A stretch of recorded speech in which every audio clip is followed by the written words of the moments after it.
زمون یو دوست دی په متحد د عرب امارات کې، هغه وایي چې دلته یو رکعت وتر کې یو 10 رکعته تراویح کېږي، نو زه به بیا ځان له وتر کوم که نه؟ نه بس بیا ځان له وتر مه کوه، د وترو د یو څوک هم قایل نشته، وتر یو نشته. د مولانا صاحب دا مسله بیان کړې ده، خو دا مسلې ټیک نه ده بیان کړې. د دې مسلې تصحیح به کو، یو به دا برابرو. دویمه مسله به دا بیانو که یو سړی داسې دی چې هغه اودس کوي یا غسل کوي او د ده خولې ته اوبه چې کوم دی نو هغه په غلطۍ کې لاړ شي، په دې باندې د ده روژه ماتېږي که نه ماتېږي. دویمه مسله به دا بیانو. درېیمه مسله به دا بیانو که یو سړی داسې دی چې هغه مریض دی، روژې چې کوم دی نو هغه نشي نیولی، یا ورته شوګر دی، دی چې کوم دی نو هغه د دغې روژو کفاره او فدیه چې کوم دی نو ورکولی شي که نشي ورکولی، دا مسله به بیانو. څلورمه مسله به دا بیانو که چېرته دی دا کفاره ور هم کړي او بیا چې کوم دی نو دی صحتیاب شي او دته چې کوم دی نو هغه صحت وشي، نو آیا د دغې روژو په ده باندې دوباره نیول لازم دي که لازم نه دي؟ دا څلور مسلې ستاسو خدمت کې هغه بیانوم. خو ویډیو د ثواب په نیت د خپلو دوستانو ملګرو سره ضرور شیر کړئ، ځکه ډېر ملګري داسې وي چې هغوی ته د دې مسلو علم نه وي. ګورئ چې کوم ملګري چې بهر مسافر دي او ډېر ملګري اکثر د دې په باره کې ډېر زیات تپوس کوي چې مونږ په شافعي مسلک والا پسې یا حنبلي مسلک والا پسې مونځ او تراویح او دغه شان وتر کول زمونږ دپاره څرنګه دي؟ هغوی خو چې کوم دی نو هغه په 2 سلامونو باندې وتر کوي او دغه شانتې 8 رکعاته کوي. ګورئ چې د تراویح مسله دا ده که چېرته تاسو به داسې امام پسې مونځ کوئ چې هغه 8 رکعاته تراویح کوي او وتر چې کوم دي دا په 3 رکعاته چې کوم دي دا په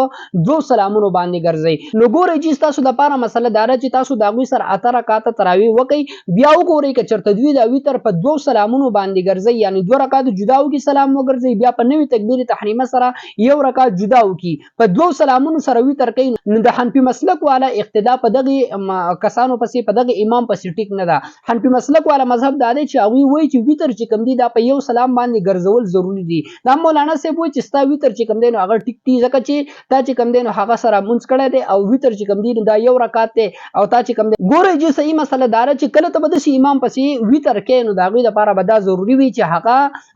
3 رکعته په 1 سلام باندې ګرځي، نو که په 1 سلام باندې ګرځي نو ستا اقتدا په هغه پسې ټیک ده. خو که چېرته په 2 سلامونو باندې وتر کوي نو ستا اقتدا بیا په هغه پسې ټیک نه ده. د کولو طریقې سره د کولو طریقې دا ده چې کوم مسافر دي هغوی دي په هغوی پسې 8 رکعاته وکړي، بیا که چېرته هغوی وتر په 2 سلامونو باندې کوي نو بیا دې دی لاړ شي او دا وتر دې په هغه پسې نه کوي، په خپله دیره کې دې په جماعت سره که نور ملګري وي یا یوازې دا 12 رکعات دې ځان له جدا وکړي او د هغې سره دې دا 3 رکعاته وتر چې کوم دي دا دې هم په تراویح پسې وروستو وکړي. ها که چېرته یو امام داسې دی چې هغه دا وتر چې کوم دي دا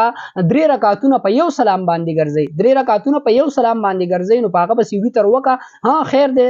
دا تراویح چې کوم ستا 12 رکعاته پاتې دي دا بیا ستا وروسته هم کېږي. د اصح قول مطابق هغوی وایي چې دا تراویح چې کوم دي ټولې یا بعضې حصه د تراویح د وترو نه وروسته هم جایز ده، نو ستا تراویح د دغې نه وروسته هم بیا کېږي. یو مسله دا شوه. دویمه مسله اکثر ملګري د دې په باره کې ډېر زیات تپوس کوي چې سړی اودس کوي د هغه اوبه تېرې شي، یا چې کوم دی نو غسل کوي د هغه اوبه تېرې شي، یا چې کوم دی نو هغه لامبي په سیند کې او چپه راشي او د ده خولې ته چې کوم دی نو اوبه لاړې شي، نو اکثر ملګري دا وایي چې دا خو چې کوم دی نو ما قصدن عمدن چې کوم دی نو هغه نه دي تېرې کړي، په دې باندې زما په روژه باندې څه اثر نه پرېوځي. ګورئ جي که ستا په غلطۍ باندې اوبه لاړې خولې ته، یا دې په غسل کې لاړې یا په اوداسه کې لاړې او تېرې شوې، نو ګورئ په دې باندې روژه ماته ده، د دغې روژې قضا چې کوم دی نو هغه به راوړي، کفاره یې نشته دی. پوه شوې په خبره؟ بیا هم که چېرته اکثر ملګري داسې وي روژه یې ماته شي، بیا چې کوم دی ټوله ورځ چې کوم دی نو هغه به خوراک څښاک کوي، نه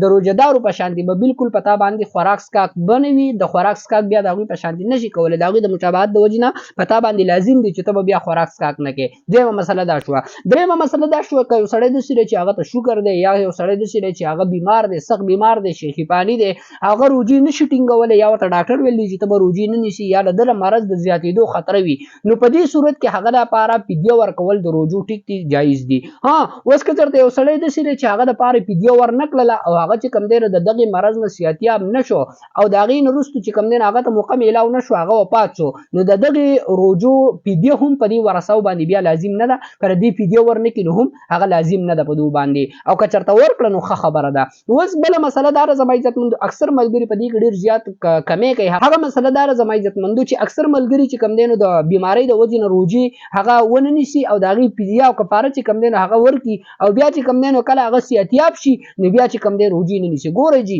که چېرته تا په روژه کې د هغې فدیه ورکړله، کفاره دې ورکړله او تا ته د هغې نه وروستو بیا چې کوم دی نو فرصت میلاو شو، تا ته موقع میلاو شو، ته صحتیاب شوې، نو دا څو روژې چې ستا نه تللي دي او تا د هغې فدیه ورکړې ده، د هغې قضا په تا باندې لازم ده. هغه قضا به راوړي داسې نه ده چې ما پیډه ورکړې ده په هغه قضا باندې پتا باندې وسوم لازم ده بیا به چې کم دی هم د هغې قضا راوړي دا ډېر اهم مسایل دي ډېر ضروري دي د خپلو دوستانو سره ضرور شیر کړئ السلام علیکم ورحمت الله وبرکاته